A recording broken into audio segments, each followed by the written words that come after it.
Magandang araw mga bata! Ngayong buwan ng wika, nais namin ni Yasmin magbahagi ng isang maikling kwento tungkol sa kahalagahan ng wikang Filipino. Ang pamagat ng aming kwento ay si Luningning at ang nawawalang salita. Ako po si Mami Dali, nagaganap bilang isang nanay ni Luningning, at ang kasama ko po ang aking anak na si Yasmin, nagaganap na Luningning. Handa na ba kayong makinig? Tara, simulan na natin! Si Luningning ay isang batang mahilig maglaro at manood ng video sa cellphone. Pero dahil dito, palagi na lang siyang nagsasalita ng Ingles at nakakalimutan na ang wikang Filipino. Mommy, I want milk. Please, I want to play na rin.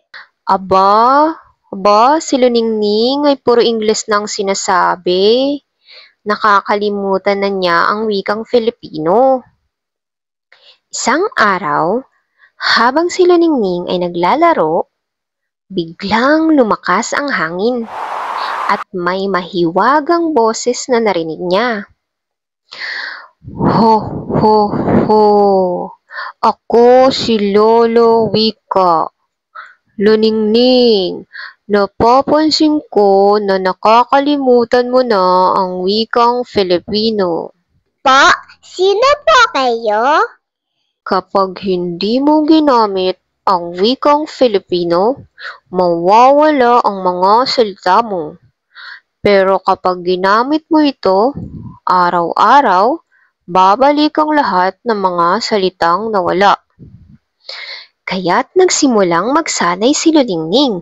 Gusto ko po ng gatas na. Tara po, maglaro tayo. Wow, bumabalik na ang mga salita ko. Ayan, marunong na ulit si Luningning gumamit ng wikang Filipino. Natuto po ako ng mahalin na ang sariling wika. Gamitin ito araw-araw at ipagmalaki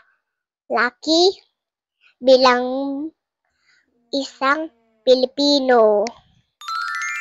At dyan nagtatapos ang aming kwento na si Luningning at ang nawawalang salita. Maligayang buwan ng wika mga bata! Tandaan natin, mga bata, ang wikang Filipino ay hindi lang salita. Ito ay simbolo ng ating pagkakaisa at pagkakakilanlan bilang Pilipino. Kaya't mahalaga na ito'y gamitin at ingatan araw-araw dahil bahagi ito ng ating kultura at puso. Maraming salamat sa pakikinig!